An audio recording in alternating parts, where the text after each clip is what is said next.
Was there an ironic element to the Celtics win in Denver? Maybe. And I'll tell you what, it's got me ready to rant right now on the Locked On Celtics podcast.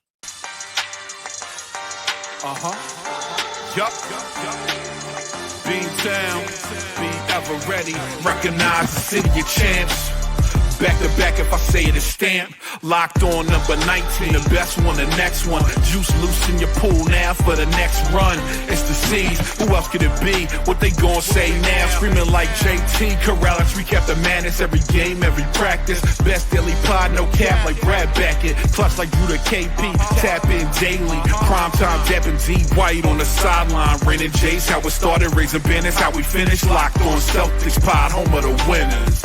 Hey there, welcome back to the Locked On Celtics podcast, right here on the Locked On Podcast Network. It is your team every day, and I got you covered Monday through Friday, plus bonus podcasts like this Friday night when they play the Sacramento Kings in Boston. I will be there giving you a bonus podcast, 6 podcasts this week. So make sure you're subscribed wherever you get your shows.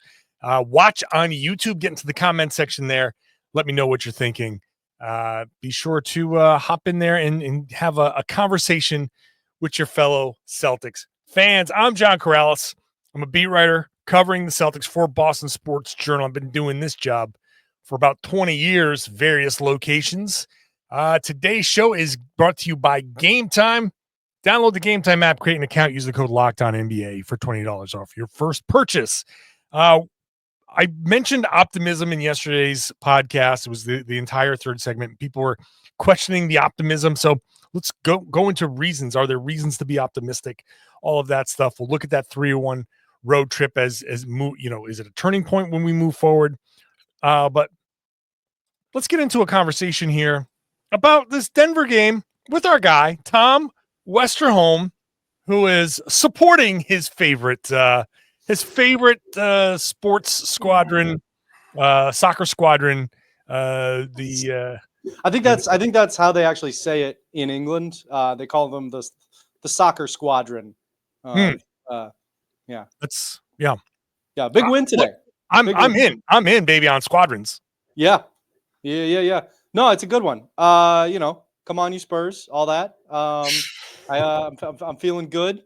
I would encourage you sometime, Karalis, to go. Like, there's a bunch of quotes that are kind of loosely associated with the Spurs, like echoes of glory and all this really cool stuff. You should go check it out sometime. I'll get you all pumped up. It's good stuff. Okay, sure. I'll convert you. Does it need to be converting? I don't have not to soccer. I mean, to being a Spurs fan specifically. Gotcha. Yeah, I like soccer. I do like soccer. I'll watch a soccer game. Mm-hmm. I feel like I'm past the point of being fully invested in a team, in a fan perspective, in anything anymore. Premier League, don't change your mind. But all right. I'm right. I just feel like I've outgrown that element. Oh, look at Mr. Mature over here. Oh, we've talked about this before. We've talked about it off. Well, this is kind of interesting thing, I think, to start with, because my job is to like erase my fandom, right? I have to be, I say it a million times. My loyalty is to the game of basketball. If the Celtics play a brand of basketball that does the sport justice, then I will celebrate it. And if they don't, I will, get on them for it. I'm a fan of the sport and the game and what it's given me in life.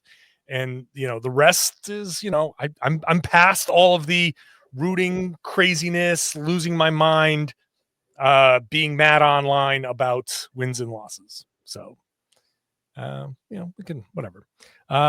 People were mad online about the Celtics, but often people are often mad online about the Celtics. It's kind of fun to see people being mad online again about the Celtics, even after they win, even after they beat the Denver Nuggets.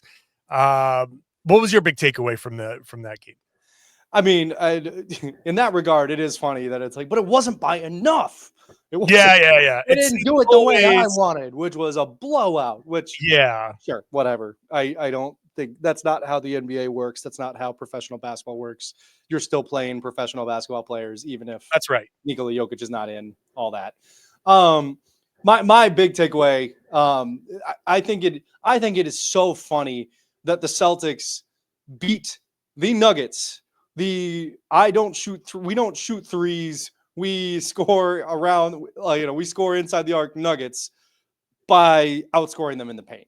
That was an amazing bit. I mean, look, I think, the Celtics, they won the game. They kind of pulled away when they actually finally started to hit a couple threes, right? Like the Drew Holiday 3 was huge. The Al Horford 3 was huge. Like those, they felt like backbreakers, both the Holiday 3s really, but like, they felt like big backbreakers. So, I mean, look, the 3-pointers mattered a lot, but I think it's very funny that the Celtics chose the Nuggets to outscore them 60-46 in the paint. Incredible stuff. I appreciate them for I appreciate them for that element. So I say this all the time, and I don't care how many times I'm going to repeat myself. The Celtics are not hunting 3-pointers. In fact, when they do hunt 3-pointers in random situations, that's when they get into trouble. Yes. The Celtics also get into trouble, as we saw in the OKC game, when they hunt shots at the rim. When the Celtics are specifically focused on getting a particular shot, they are getting away from what they do. Yeah. What the Celtics do, the Boston Celtics offense, is read and react. And it is drive, find the advantage, set a pick.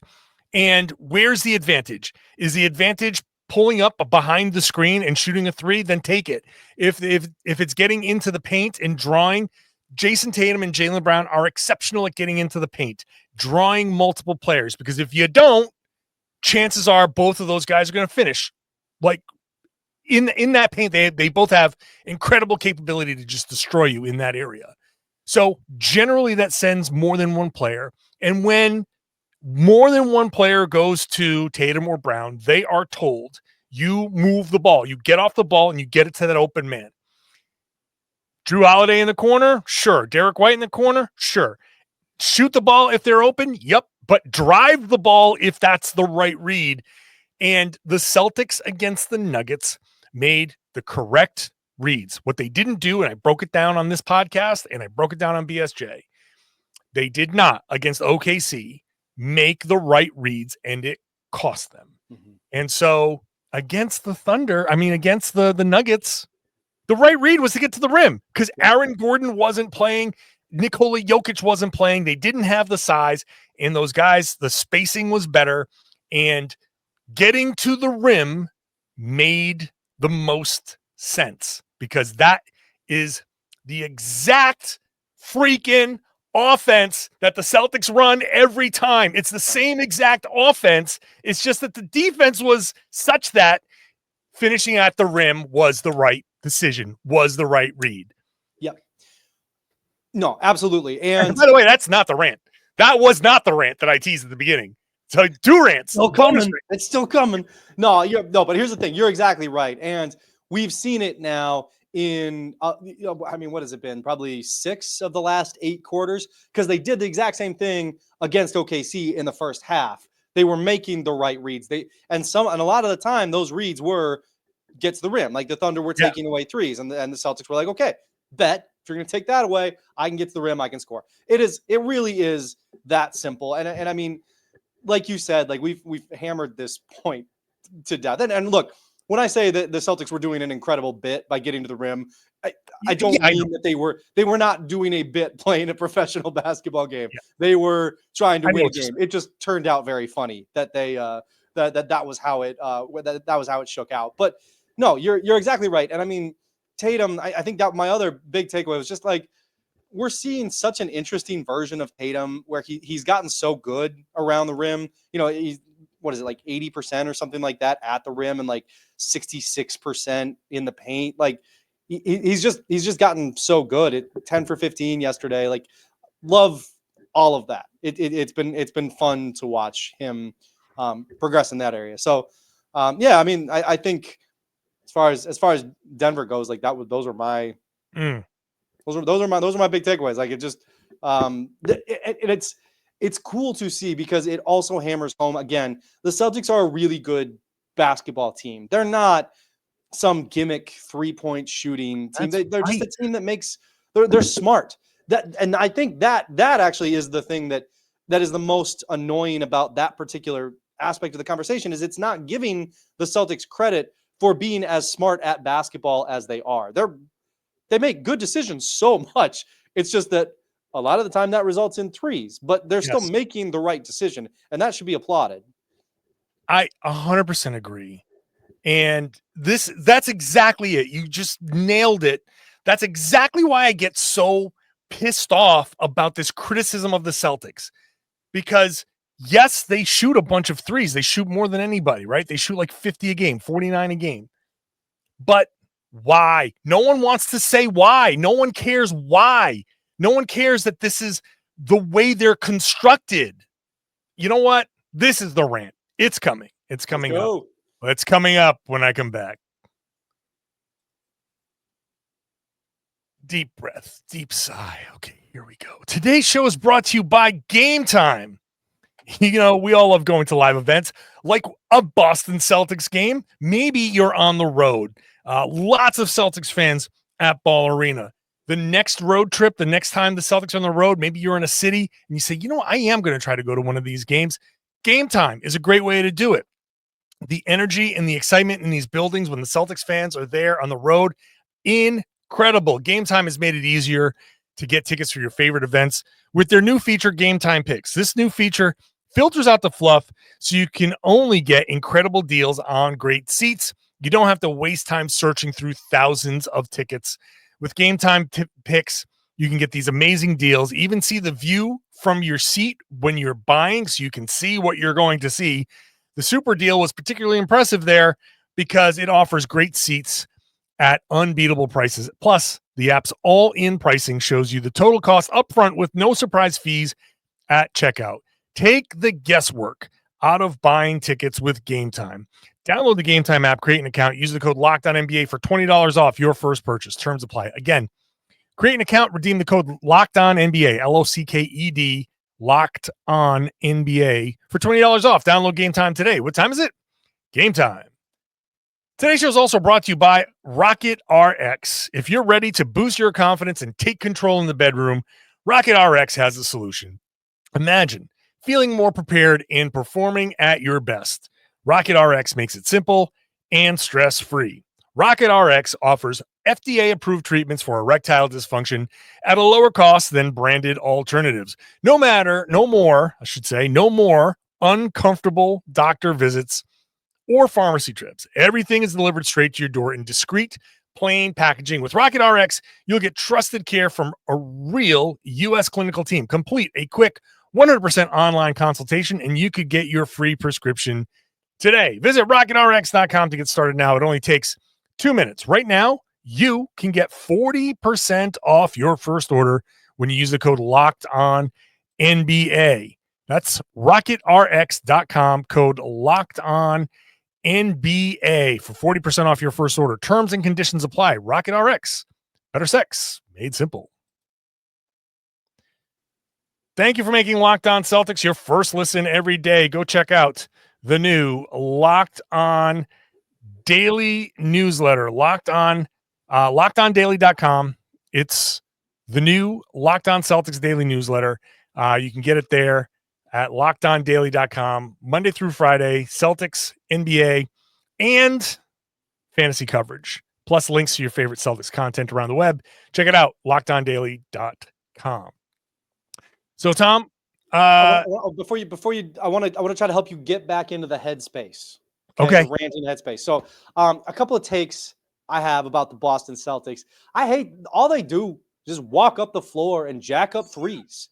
That's all they do. I hate watching it. The NBA was better when people didn't just walk up the floor and jack up threes. When they were taking long twos and they were doing more ISO. That was basketball as it should be. anybody could just walk up and take threes. This Joe Mazzulla guy, I don't know about him. Well, let me tell you something here. Oh, okay.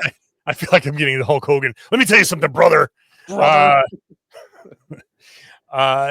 It's funny that back when basketball was played like it should be, 2-point percentages were significantly lower than they are now. Shots at the rim have not declined.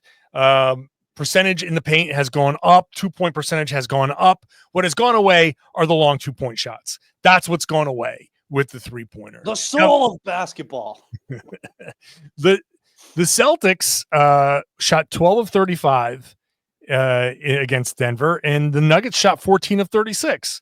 Now, that was a fun game. Now, we're recording this after Thunder Cavs, which, by the way, Cavs, great game. This was a great game. Cavs shot 36 times. Thunder shot 31. This pains me, man. This hurts my feelings because after the game, Bob Bryant, like a personal hero of mine, a guy who, has inspired me I have nothing but the ultimate love and respect for Bob Bryant. But it just hurt my feelings that he tweeted out after the game, "Hallelujah, a great NBA game between Cleveland and OKC in which the 3 was only part of the deal. Basketball as it should be. Congrats to all." Do we have to do this? Do we have to do this? Do we have to? That is just making the 3 like you're actively just angry at this particular shot for reasons I have no idea. We don't have to do this. It was a great game because it was a great game. 2 teams played incredible basketball. Great game. If you missed it, watch the replay. If the Cavs had shot 40 times, would the game have been worse? No. If the Thunder had shot 10 more times, would the game have been worse? No. The game is good when the game is good.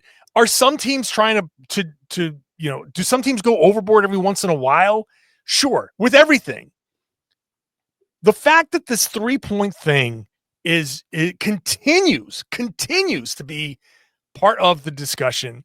I'm so tired. I'm so sick of it being dragged into everything and being blamed. It's not the 3-pointer that's ruining basketball.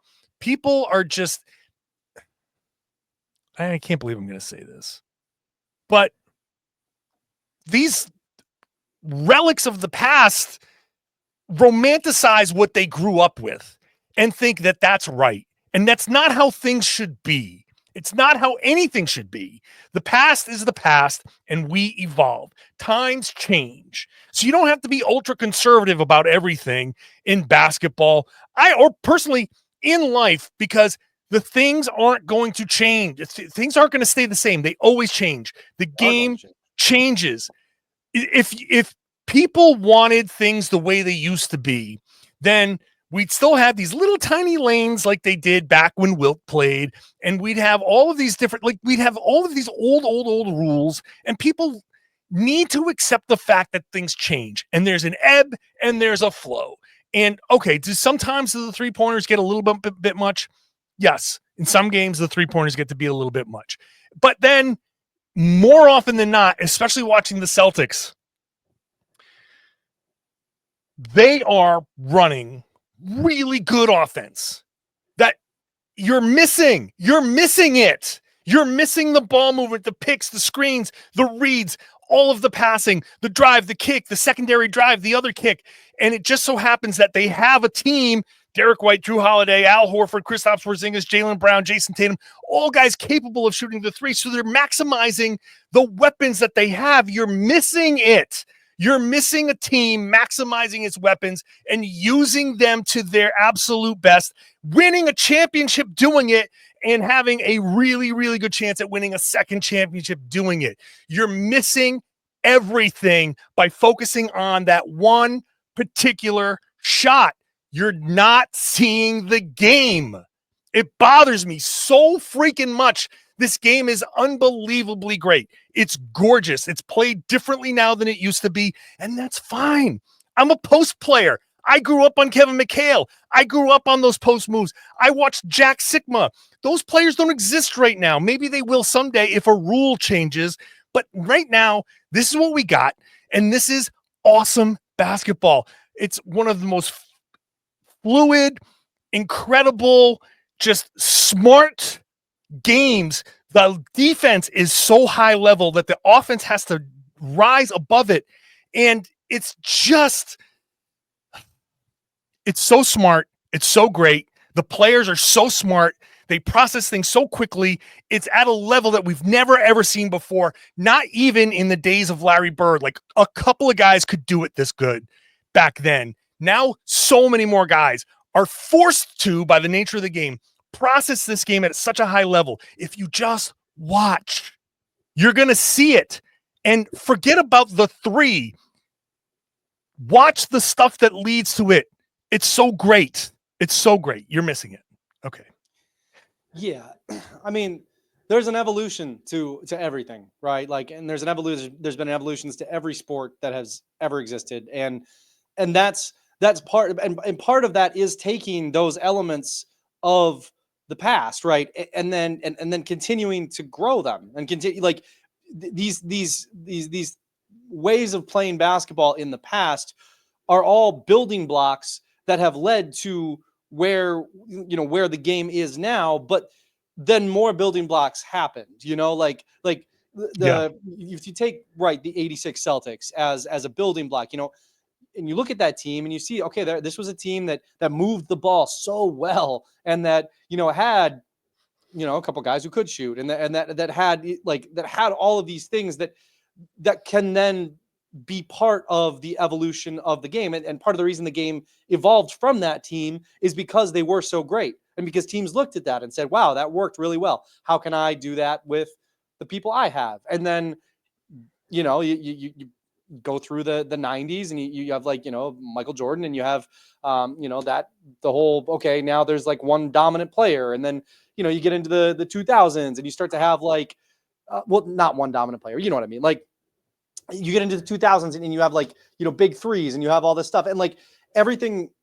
There's disparate elements along the way that created great teams, and the game just continued to evolve, and the young players continue to evolve and become great older players who then inspire younger players again, who are going to come up and play the game their own way, right? So we just, there's a flow to it, to all of this, to basketball, to sports, that I think is, 3-pointers are a part of that. And that's okay, right? Like that's a good thing. Like it is an evolution of the game. But the game still looks, like there's still such unique players who are part of our game now. There's your Giannis's who doesn't shoot threes, Jokic, whose game is not built around threes. Those are some of the greatest players in the NBA. So there's a lot of threes now, but that doesn't mean that that's the only way to play. That doesn't mean that that's the only way the game is played. There's just been this evolution that has made the game what it is now, and 3-pointers are a part of that, and a bigger part of it than they used to be. But to your point, there's still so much greatness that happens even around the 3-pointers. That doesn't always get mentioned when we kind of turn 3-pointers into something of like a culture war issue, which is just, that's exactly what it is. Why are we talking about sports that way? Like, don't people want to get away from that stuff with sports? Because if so, we could just talk about how great sports are. Yeah. You reminded me of something. It's funny. It was this exact same conversation in the inverse a while back. I'll bring that up when we come back. Today's show is brought to you by the Ultimate College Basketball HC app. It's a brand new mobile game that is really exciting. Ultimate College Basketball HC. If you've ever dreamed about being a college basketball head coach, this is your chance to step into those shoes. In Ultimate College Basketball HC, you control every detail of your program. That's recruiting players, hiring a coaching staff, overseeing training camps, handling NIL deals, and managing scholarships. It's all in your hands. When it comes to game time, you get to draw up offensive plays and set your strategy. The way you play won't just affect your current season, it will shape the future of your school's basketball program. It's a game that lets you feel the full weight of what it means to be a head coach and lead your team to glory. Here's a special offer for you, Locked On Celtics listeners. Use the code LOCKEDONCBB, all caps, Locked On CBB inside the game store to get a free boost for your program. It's the perfect way to kickstart your coaching career. Download Ultimate College Basketball HC. Just visit ultimate-cbb.com or look it up on the app stores. Ultimate College Basketball HC. Begin your coaching legacy today. Thanks for making Locked On Celtics your first listen every day. Go check out Locked On NBA. It's Locked On NBA Game Night. After the games, talking about the whole night in the NBA. I do that on Fridays with Jake Madison, plus Locked On NBA. In the middle of the day, it's a debate show style covering the biggest topics in the league. Find that wherever you get your podcasts. You reminded me, Tom, and I swear we're going to get to the other things, the other bullet points here. I remember once upon a time, might have been in the early 2000s maybe, or maybe in the 90s, people were complaining that players dunk too much. I don't know if you remember that conversation, but there was once a conversation where the debate was, should they raise the rim because players were dunking too much? And I think it was like the Vince Carter era. There was a one kind of like heyday when it was like Vince and Tracy McGrady. It was like a bunch of guys that were high flyers. And people were like, the game is nothing but dunks, man. And like now we're in the 3-point era and people are like, we need more dunks, man. People will complain about anything. And if anything seems out of whack, people will latch on to that to be like, I don't like this. So that's going to be my last thing about this. I understand that people, they don't want to see teams just walk it up and jack it up like you were joking before. But that's not what the Celtics do. Every once in a while, there's an early offense 3-pointer, but you got to watch the whole thing. And I think that's part of the problem. If there's ever an early jack it up 3-pointer, just look at the shot, look at the clock. I almost guarantee you there are either 50 seconds left or 30 seconds left. That's when the early 3-pointers happen. No, sure. And look, it's fine. It's fine. But I think the biggest issue, I'm done after this. People don't really watch all of these games. Yeah. They watch a little bit. They're distracted. Everybody's on their phones. Everybody's on their laptops. Everybody's on a second screen during games. And you look and be like, oh, there's another 3-pointer. Oh, there's another 3-pointer. You're distracted at the game. You look like I watch the games at a granular level. I watch plays 3, 4, 5 times to get a full sense of what happened. No one's doing that. No fan is doing that. Why would they? And so they just hear, like, they see the 3 and they look at the box score and they're like, 53 pointers, man, that's a problem. And you got like Shaq and Charles talking about it. And it's like, oh, guys, here's a little secret. They don't watch the games either. They have to watch the games too. They're not breaking things down. All right. Look, Celtics on 3-1 on this road trip. After the game in Denver, Kristaps Porzingis said that he feels like, hey, the Celtics are really like this close to putting it together and going on a nice run, which is great. Like, he has that optimism. I know some people are kind of like, I don't know, railing against that. People rail against everything nowadays. But I think, if the guys are confident, the guys are confident. That's great. Yeah. If they think they're on the verge, then they're on the verge. Do you think they have reasons to be optimistic about how they're gonna go on a nice little run? Yeah, I mean, I think so. I think you come off that road trip, right? And you look, it's funny because before the road trip, you and I were like, hey, a 3-1 road trip would be great. Like that would be really 100%. Impressive. Yep. We said that multiple times. The first 2 games of the road trip, it's like, wow, Celtics are off to a great start on this road trip, especially that Houston game. Like that, that game, Timberwolves, really nice wins. Bad second half against OKC, and they didn't blow out out the Nuggets. And we're supposed to all of a sudden be like, wow, there's like, I don't know, I'm kind of concerned. It's like, no, I think we've seen, if you want like concrete reasons for optimism, I think that we've seen the defense be really locked in a few times. We've seen, I think even against OKC, even in the second half, I didn't think that the defense was bad by any means. It was just, OKC's defense was really excellent.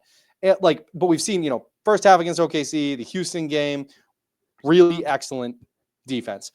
We've seen them get to the rim and score. We've seen them create offense when they aren't making every single 3-pointer. That's good. You know, they've been slumping a little bit. A bunch of guys have been slumping individually. Being able to create some offense around that is important. We've seen them do that. I mean, I'm not coming off. I understand that like the Celtics aren't like, you know, I wrote this yesterday. I understand the Celtics aren't returning to Boston like conquering heroes here, right? After a 3-1 road trip, they're not like, you know, Right. not riding duck boats from Denver to Boston or anything like that. But it's like, riding horses with their spears up, like, you know, like the weapons up, like just yes! flags Yeah, like hanging that's up. not what they're doing here. But like they are coming back to Boston 3-1 after what was pretty an argument. I mean, you go back to the start of the season. I'm sure you go back to our podcast when we were talking about the schedule. It's like I bet you we talked about. I don't remember exactly, but I almost guarantee you we talked about this stretch right here. And they went 3-1. Oh yeah, that's a good thing. This was very clearly one of the hardest parts of the schedule, maybe the hardest part of the schedule. And they passed the test nicely. They showed some things. They showed the defense. They showed getting to the rim. They showed they can beat some of these Western Conference teams. Yeah, I think. Look, I'm curious to see the first week of March, first couple of weeks of March when we see the Nuggets and we see the Thunder again.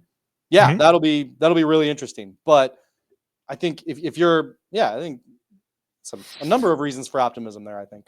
I feel like my biggest reason for optimism and the biggest reasons they have for optimism is that everybody knows that they have another level to go to. Yeah. And it's so I want to really like discuss the Joe Mazzulla pre-Nuggets, the unconscious mind and the post-conscious mind. I don't know if you saw that whole interview, but like I kind of get what he's saying. Like, the post-conscious mind is the Celtics are like, we are aware of what it is to win.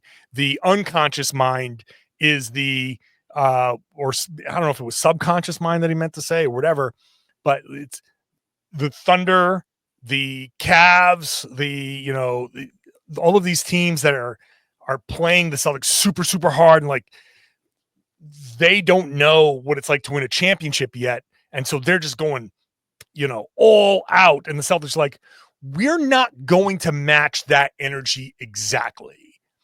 And it's because we know the road. And like, it's like somebody speeding in a car. Like, we got to get there. And like dad going like, man, we got plenty of time. We got more time than you think. You know what I mean? Like, yeah. Which I will say at the start of the season, I said that a few times, and Joe Mazzulla kept not to Joe Mazzulla, obviously, and Joe Mazzulla kept saying like, no, like we gotta be live, we gotta be winning every game, like we gotta have the same mentality we did last year. It's like you're not gonna like, it's not gonna be the same. It's gonna be a little different. He wanted them to, but it's clearly not happening. Yeah, we talked about that's that. Okay, I think that's fine. It's fine.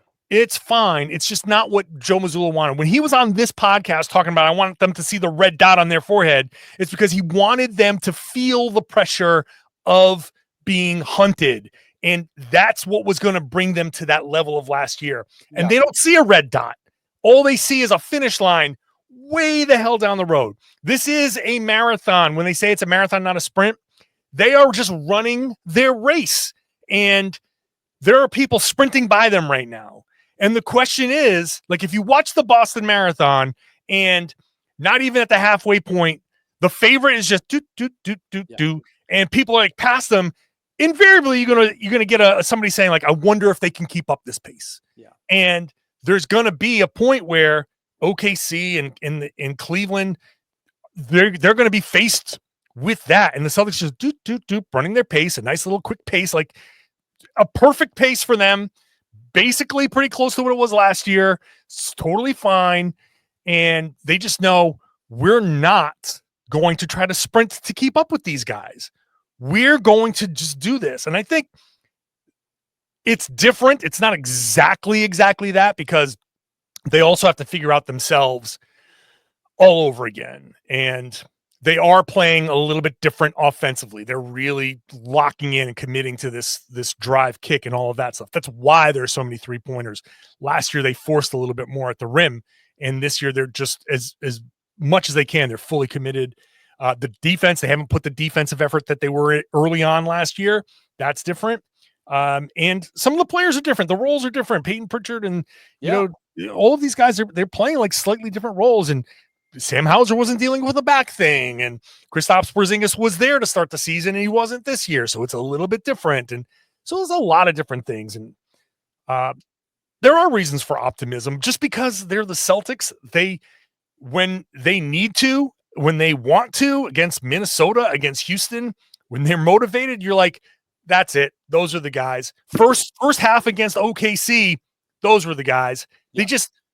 You look at that second half against OKC, and it was equal parts. OKC, amazing defensively, turned it up, went to a level that the Celtics didn't match. Also, the Celtics, Kristaps Porzingis was dead on after the games. Like, we played stupid. Yeah. We played stupid. He said it. He said it. Yeah, he said it, and he's right. Yeah. They played stupid. So is that if it was, wow, they tried everything and they couldn't beat OKC, I'd be sitting here going like, I don't know. They played stupid and they lost. And it doesn't excuse, like, it doesn't say like OKC wasn't better. They were better than them in that game. But OKC just went to Cleveland and lost. They're capable of being beaten. So I think there's plenty of room for optimism. No question. And I think, you talk, I know we're running along. You talk about the marathon and like you're running your pace, right?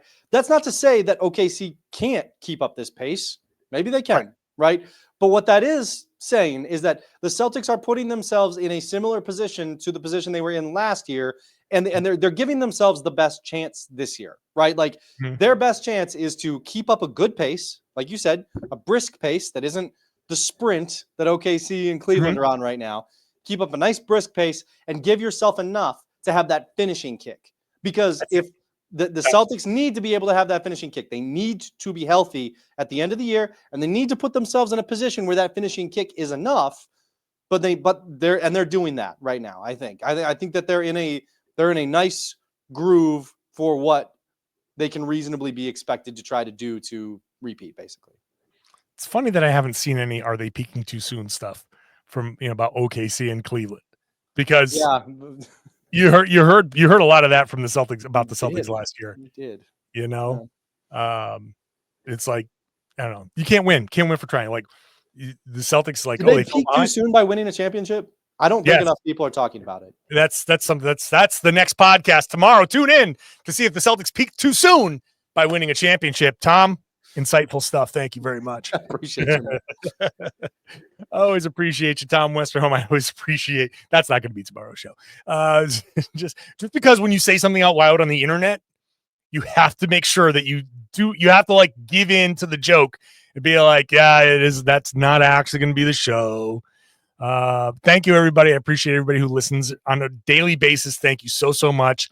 I appreciate everybody who is watching on YouTube. Thank you for doing that, getting into that comment section and sharing your thoughts there. I love seeing those threads building out and people going back and forth with one another. That's what makes it the best comment section and the best home for Celtics fans on the internet. Now, I would love it if you shared the podcast. Can you spread the word? Can you tell everybody they should be listening to and watching the Locked On Celtics podcast here on the Locked On Podcast Network? It's your team every day.